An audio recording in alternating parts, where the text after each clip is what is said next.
Welcome to Grandma Has ADHD, the podcast exploring the surprising, challenging, and often overlooked world of ADHD in seniors.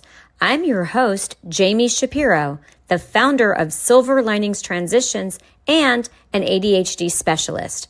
Professionally, as a senior move manager for more than 10 years, I've worked intimately with seniors challenged with decluttering and downsizing. Personally, I am the child of two ADHD parents, and I have ADHD. ADHD isn't something that goes away with age. Grandma Has ADHD is here to educate and entertain seniors and those who love them with stories of hope, resilience, and strategies, because it's never too late to understand yourself better and find your tribe. Let's get started with today's episode.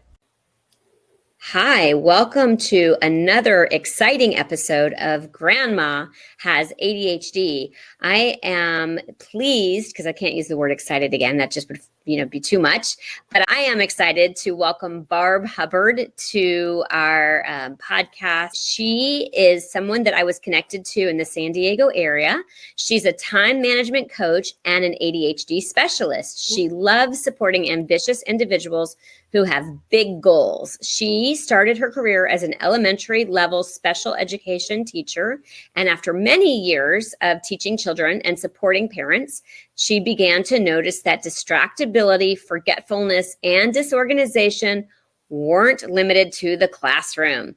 With a desire to help adults achieve their dreams, she launched her coaching business in 2018, and she helps clients with love and compassion move towards their goals by breaking them into organized and manageable steps, something definitely people with ADHD can benefit from, and guides them to the finish line. Barb helps dreamers discover clarity, find their focus, and feel motivated to work on the big and scary projects on their to-do list. Well, I think I need you, Barb.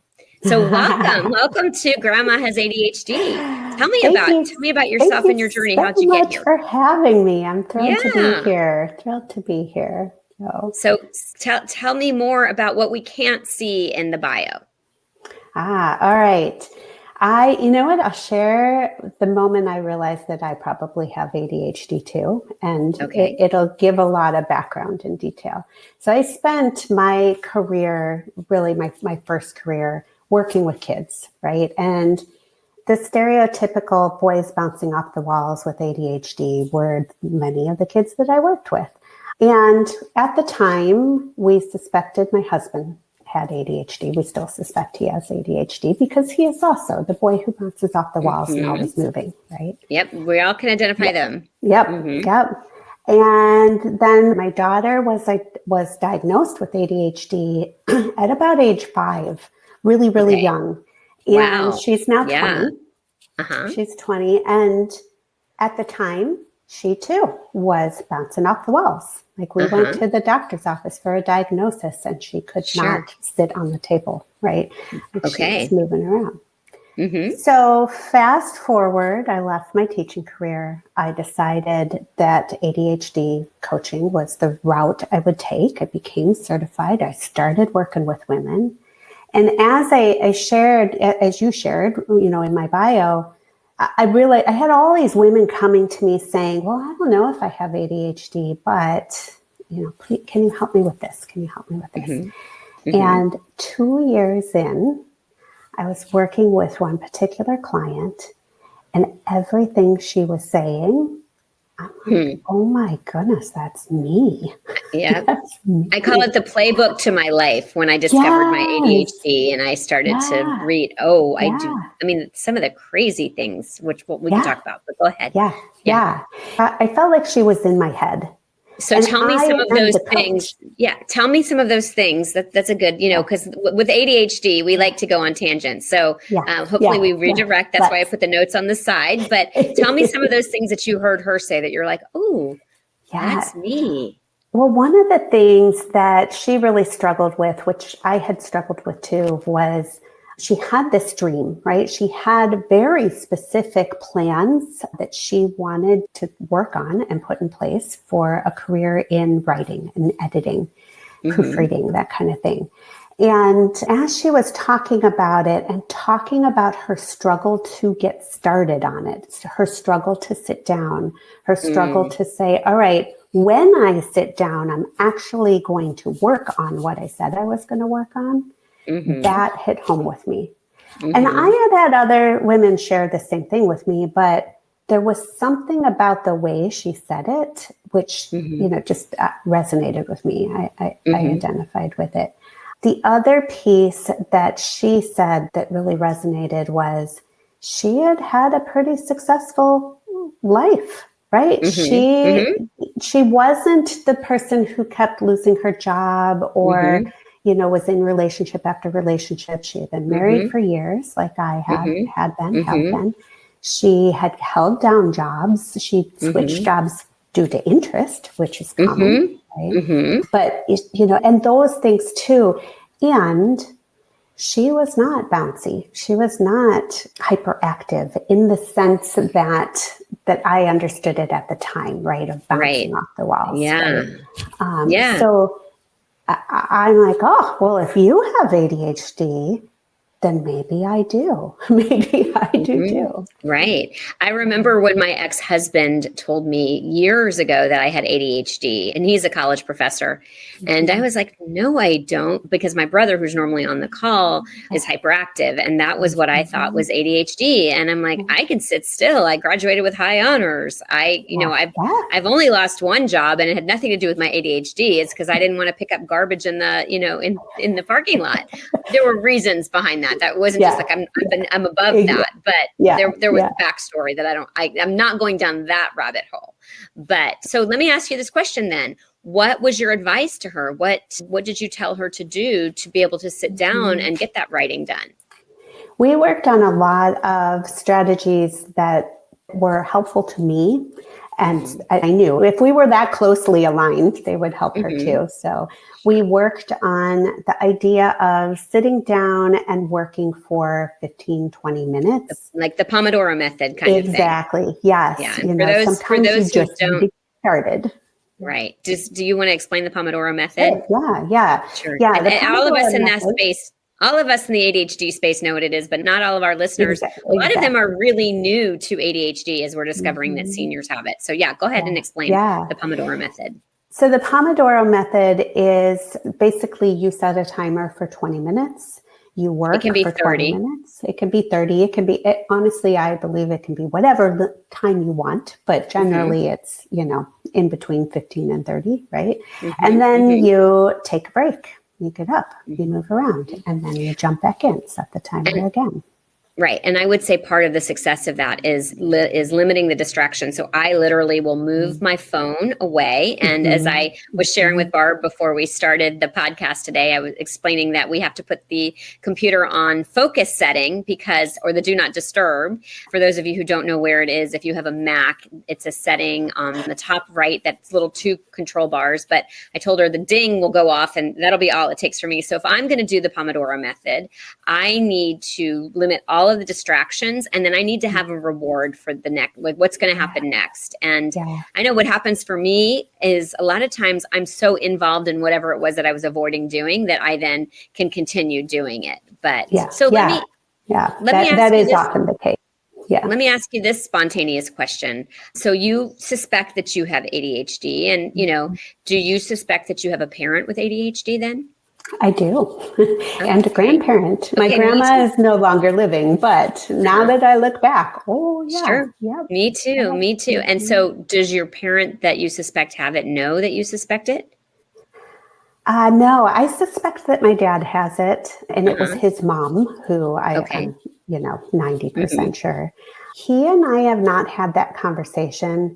I don't have a reason why, except that it just hasn't come up. I'd be happy to talk to him about it.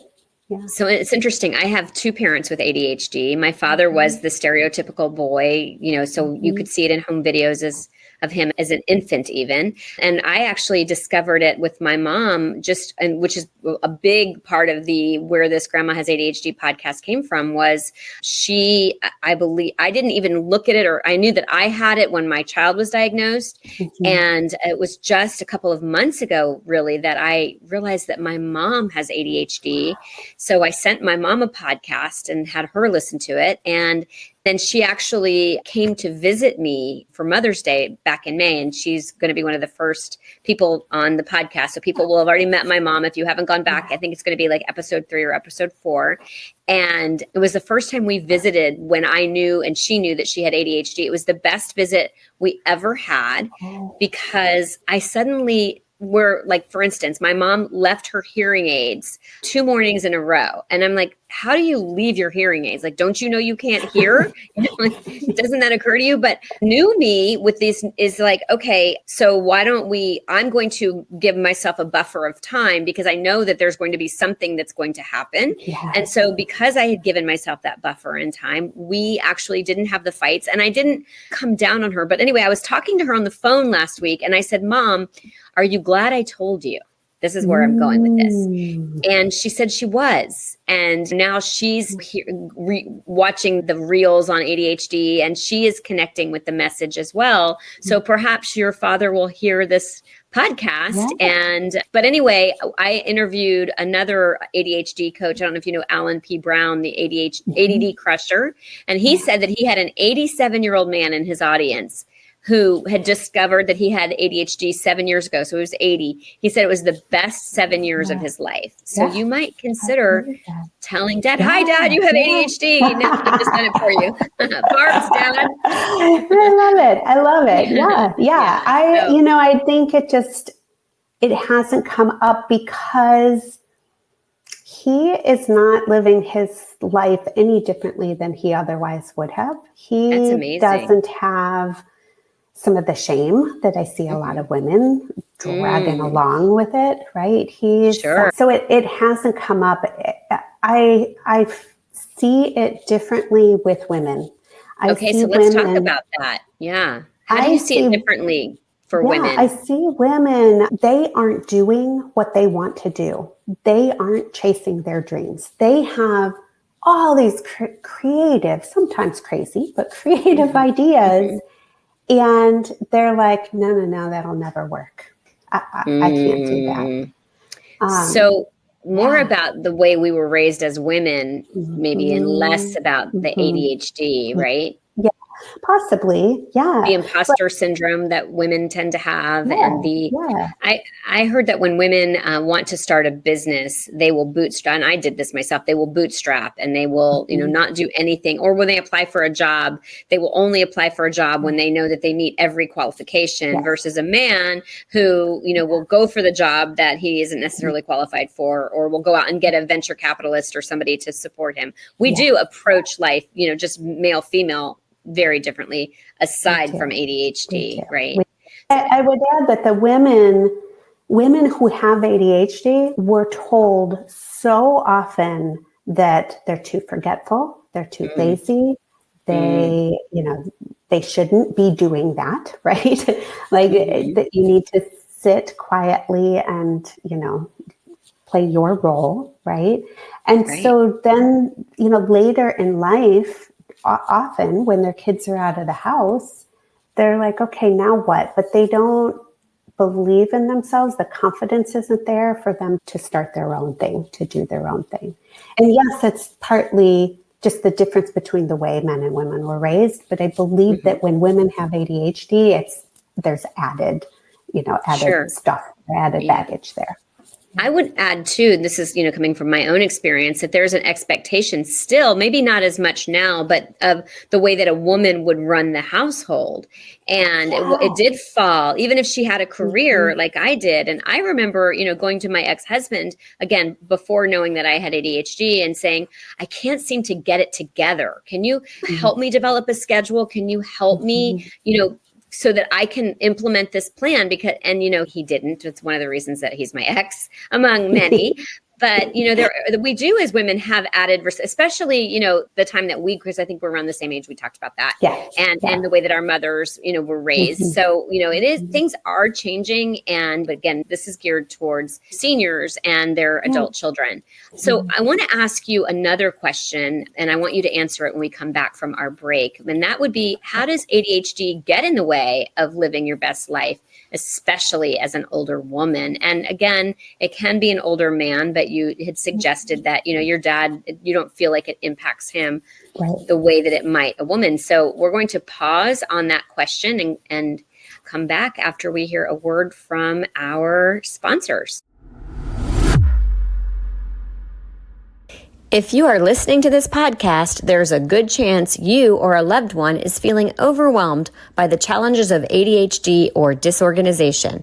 Since those of us with ADHD tend to struggle with where to begin big projects like moving or home organizing, the Silver Linings Transitions team can guide you through the process, breaking tasks down into manageable steps or handling every detail.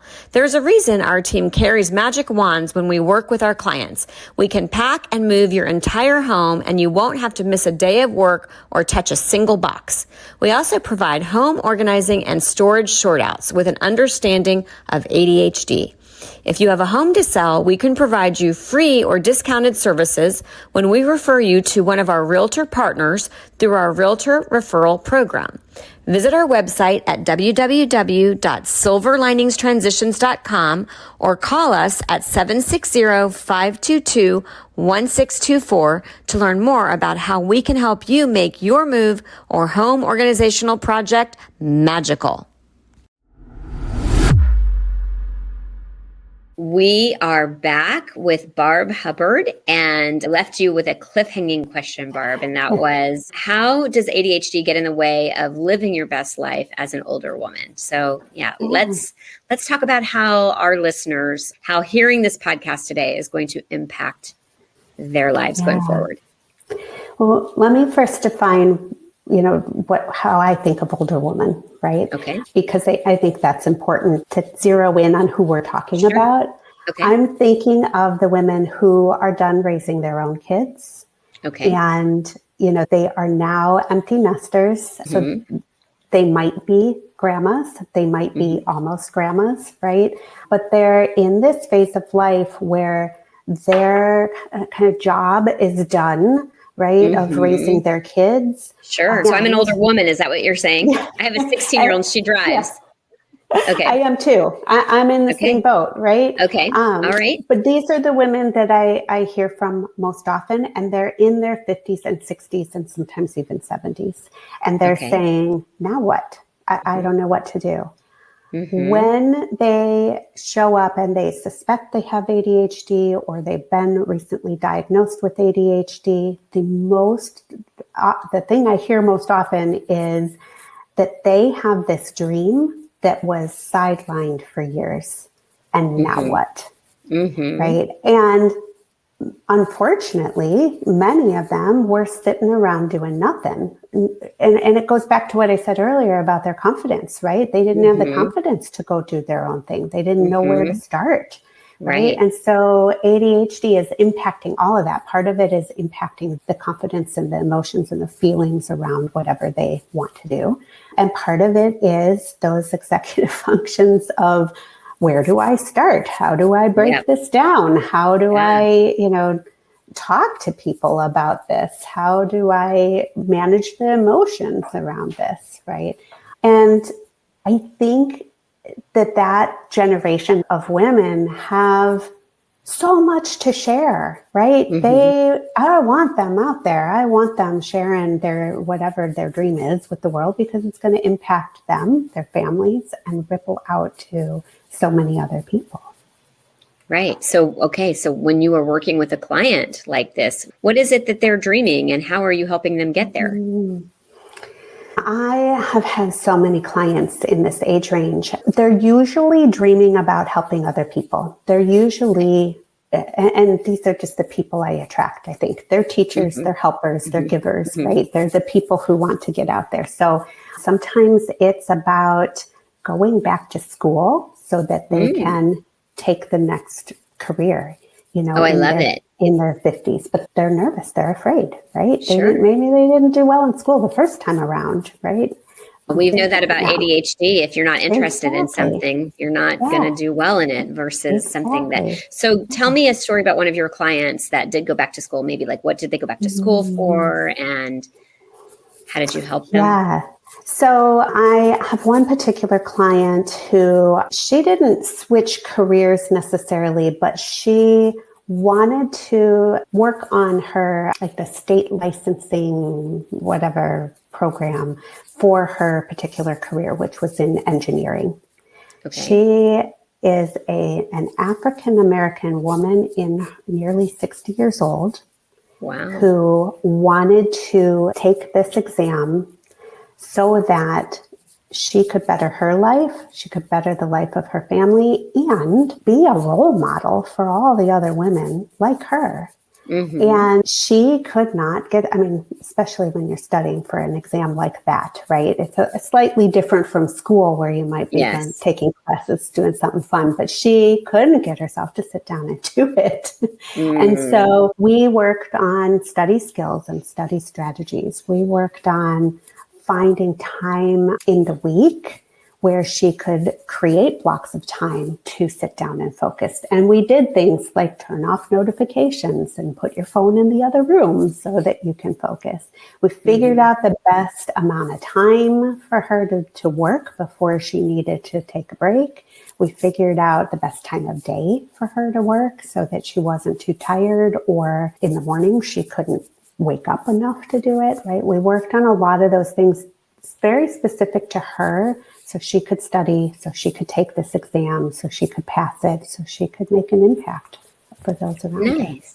And one of the things that I've learned is that we have different times where our energy is different and we're able to absorb. And I didn't know that. So I've been loving just learning through this podcast. So I want to make sure, because I do tend to forget, that I have asked you how someone would find you and who your ideal client is so that you get this opportunity to hopefully get some more business.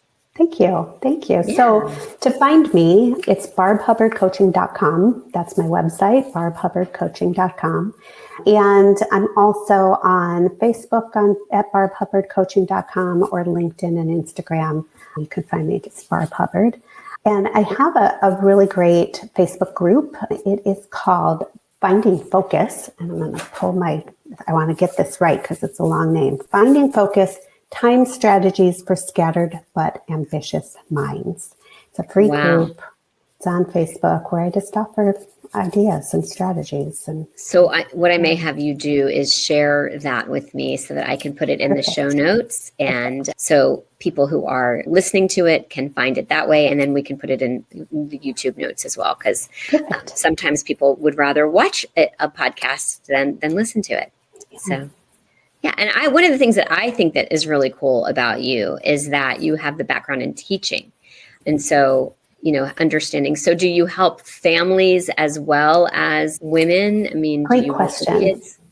Great question. So I don't anymore, aside from the kind of offhand conversation I might have with somebody. Sometimes when I'm working with a client one-on-one, we are working on other things besides, this goal that they have for themselves, right? So I might have a conversation with them about their kids because, let's face it, ADHD is inherited. So usually the kids have it too. And as we've talked about, the parents and the grandparents, right? Yeah. So tell me how you felt when you realized that you likely had ADHD. How did that hit you? You know what? I was really curious because I had been through, working with these kids my whole life and their parents, right? I had my own husband, my own child, and all this time I didn't realize that it was me.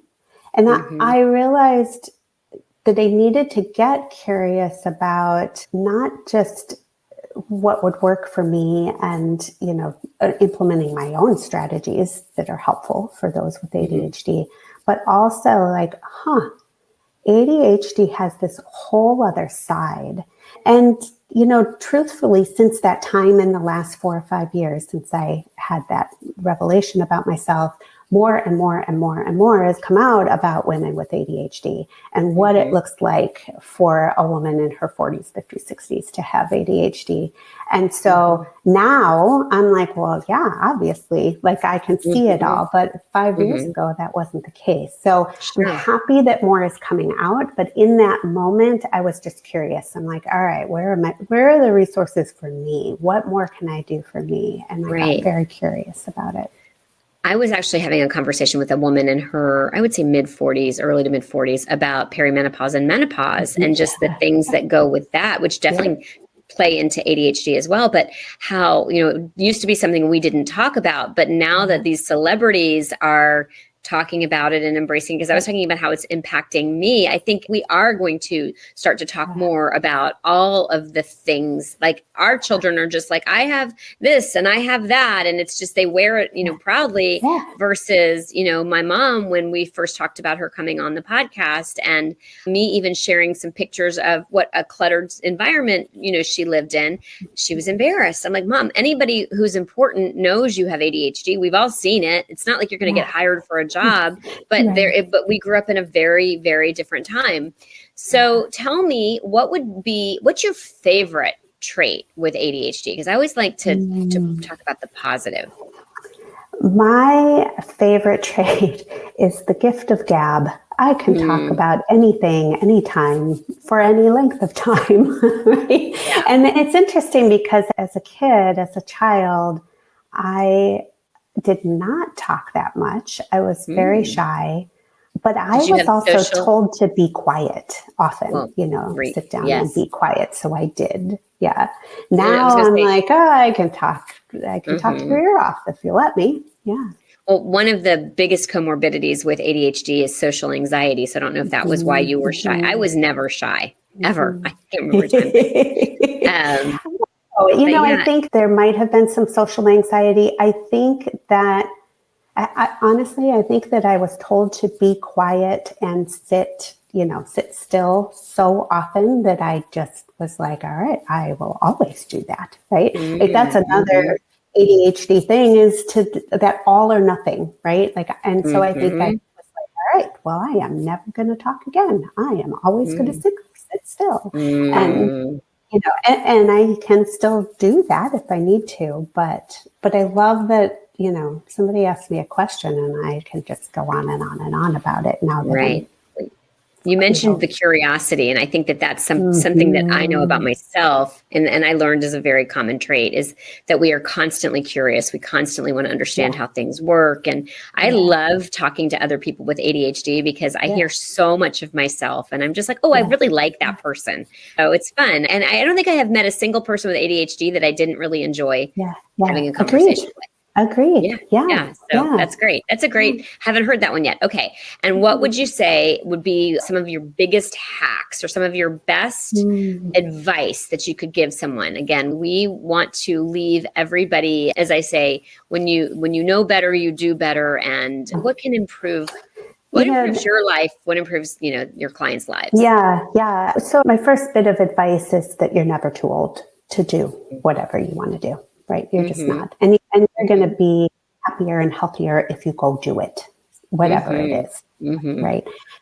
Now, doing it, whatever it is, my favorite thing that I've been working with recently for myself is this idea that I don't need to get it done. I don't need anything. I don't, unloading the dishwasher, writing a blog post. I don't need to finish in one sitting. I do need to jump in and start. So instead of giving myself this block of time to say, I'm going to check this off my list, I'm saying, I'm going to give myself this block of time to work on it. And I kind of think of it like reading a book, right?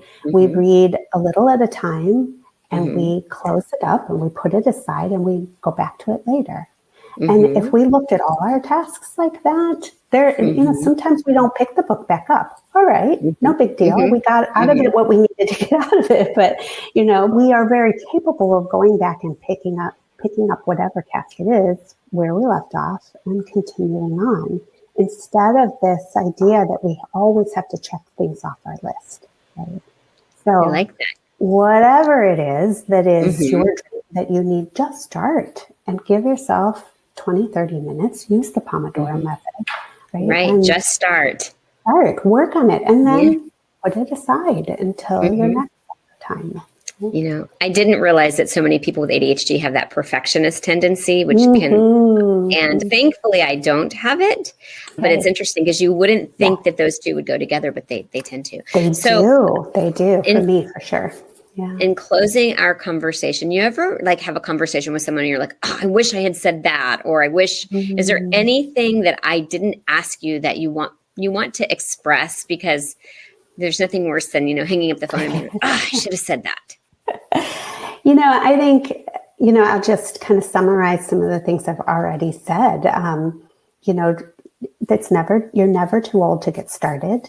Just start, right? Use whatever strategy you need to use for you. It might be different from what your neighbor uses or what your family member uses, but use a strategy that works for you. Keep exploring, keep being curious, right? And don't feel like you have to continue to hide and shrink and, like your life is over. Like if you're in that stage where you're an older woman, as we talked about, just go out and make the next season of your life, the next stage, the best it could be for yourself.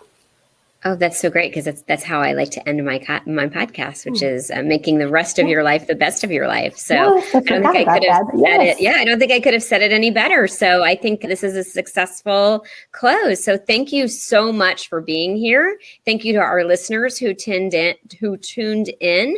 Again, you can find Barb Hubbard by clicking on the show notes. And again, what is your website, Barb? My website is barbhubbardcoaching.com. And that Hubbard is Hubbard. Yes. So thank you for listening, and see you next time. Thank you so much for having me. The opinions expressed on Grandma Has ADHD podcast are those of our guests and hosts and are intended for informational and entertainment purposes only. This podcast does not provide medical advice, diagnosis, or treatment.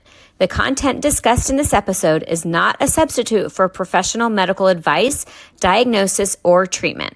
Always seek the advice of your physician, mental health professional, or other qualified health provider with any questions you may have regarding a medical condition or mental health concern.